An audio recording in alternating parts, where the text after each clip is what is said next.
소실현 시작하도록 하겠습니다.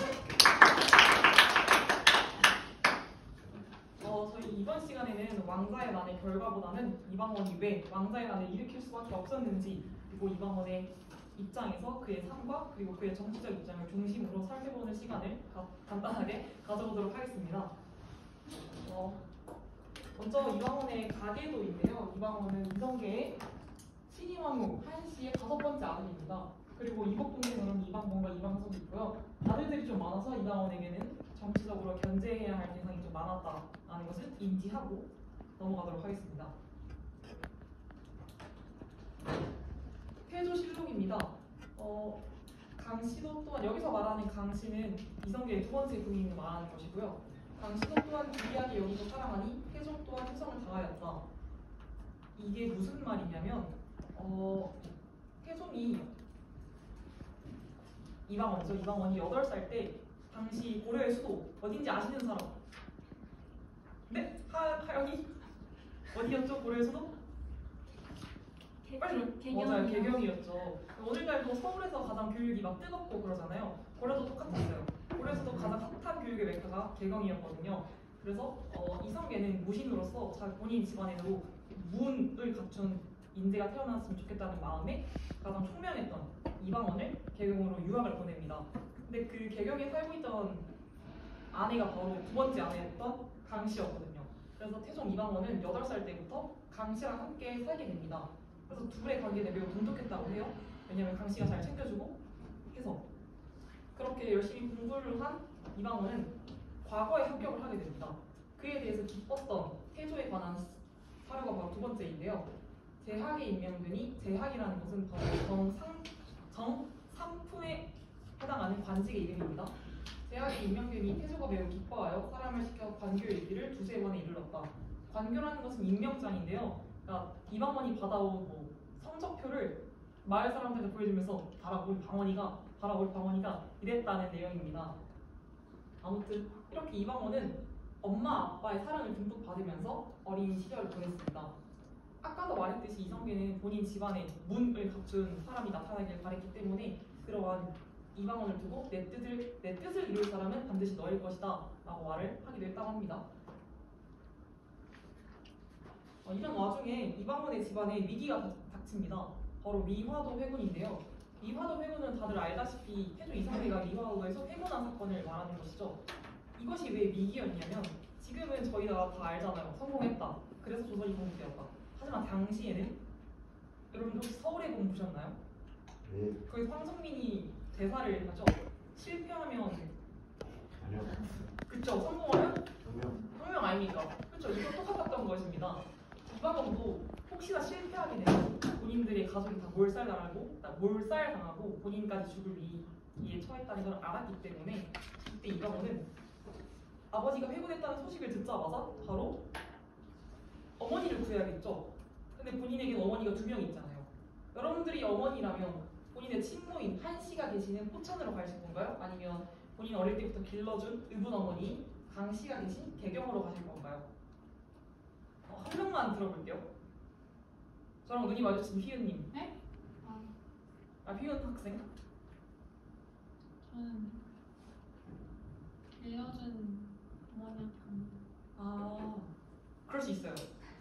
이방원은 가장 먼저 포천을 향합니다.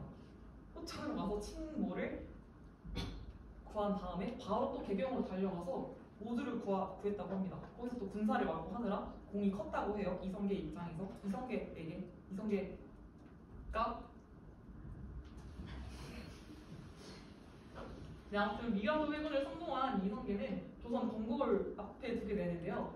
조선 건국 3달 전 정몽주가 피살당합니다. 누구에게 피살당한지 다들 아시죠? 그렇다면 이방원은 왜 정몽주를 죽일 수밖에 없었는가에 대한 이유를 한번 살펴보도록 하겠습니다.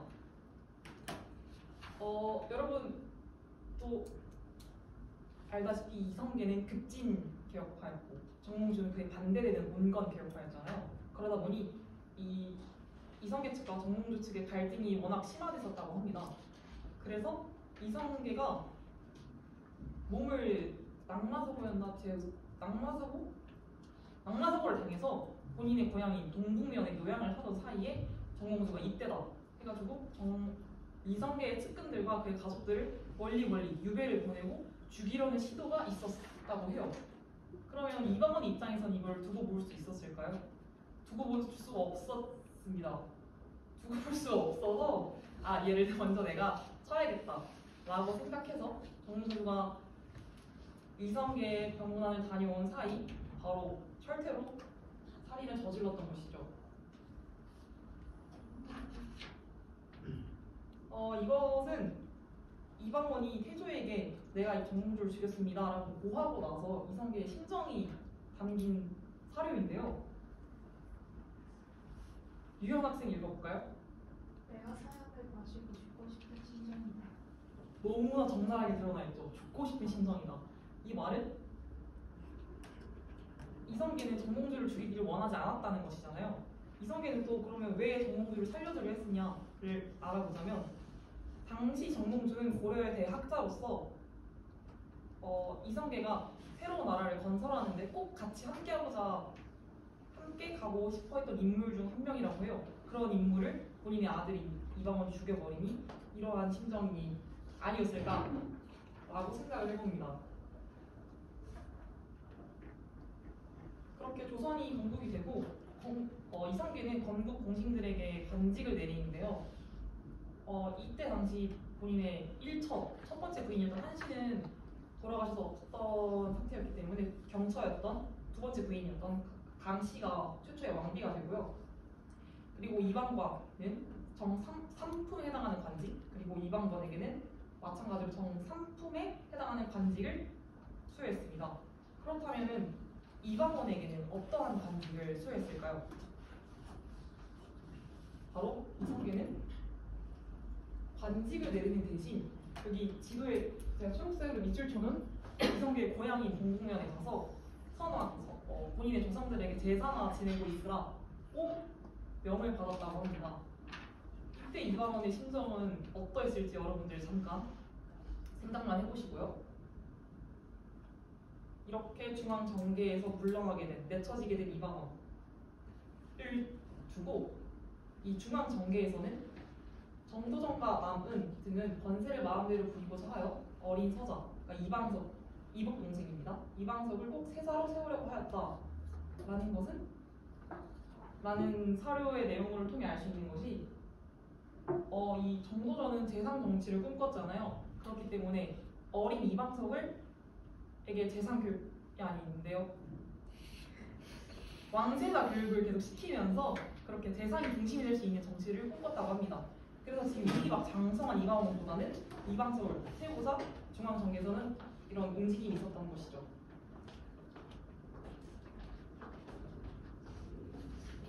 이렇게 중앙에서는 본인 대신 이방석을 세자로 세우려 하고 심지어 자기는 중앙에 변두리에 내쳐진 상황에서 이성계가 이방원을 부릅니다. 왜 불렀냐면 이방원에게 명나라로 떠나라 라는 명령을 내린 것인데요. 이때 당시 명과의 외교 관계가 매우 악화되어서 명이 우리나라 조선에 사신이 입국하는 것을 막 거부할 정도로 그렇게 심각했다고 합니다.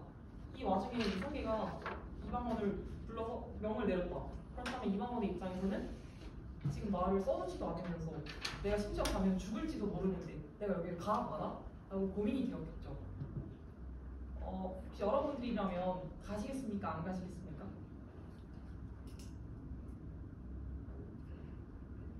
지은 학생 눈 피하시네요. 가시겠습니까? 안 가시겠습니까? 안 가고 이유는 왜요? 지금 한 일이 많아서 사실 제가 못 들었습니다. 선생님이 강의를 할 때는 집중해야 돼요, 학생. 네. 그런데 이방원은 명을 받들고 갔다 옵니다. 심지어 명과의 외교도 성공적으로 잘 마치고 돌아옵니다. 그렇다면 이전의 상황에서 좀 더 나아질 거라는 기대를 품었겠죠. 하지만 그럼에도 이방원의 상황은 다름이 없었습니다. 이 세종실록 집중하지 않았던 지은 학생이 한번 읽어볼까요? 그때 내가 정도전 일파의 시기로 말미암아 형세가 용납되지 못하게 되니 실로 남은 날이 얼마 없지 않나 생각되어 항상 가슴이 답답하고 아무런 낙이 없었다. 어떠한 심정인 것 같아요, 이방원이?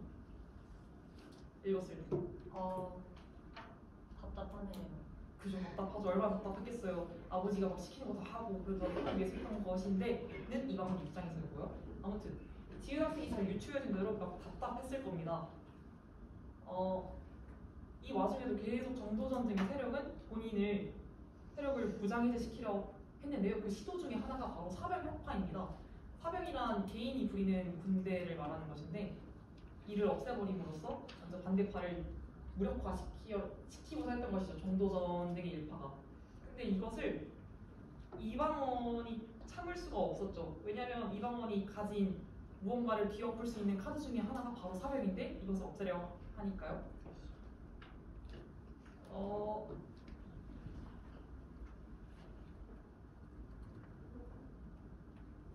네. 그래서 정도전이 반대파를 제거하기 위해서 꾀를 냅니다. 그러니까 이성계가 매우 위독하다. 그러니 아들들을 다 모여서 와야 될 것 같다. 공부를 와야 될 것 같다.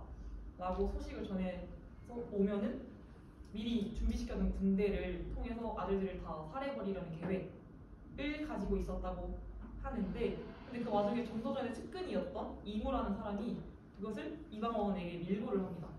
이거를 전해들은 이방원 분노가 가득가득 차가지고 오히려 반대로 쳐버리게 되는 것이죠. 그게 바로 왕자의 날의 시작입니다.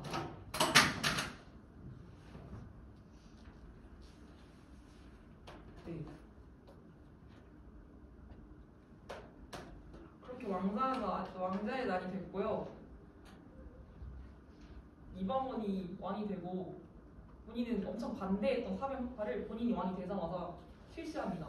이유는 본인이 사병을 통해서 쿠데타를 일으켰던 것처럼 다른 누군가도 일으킬 수 있다고 생각했기 때문이죠.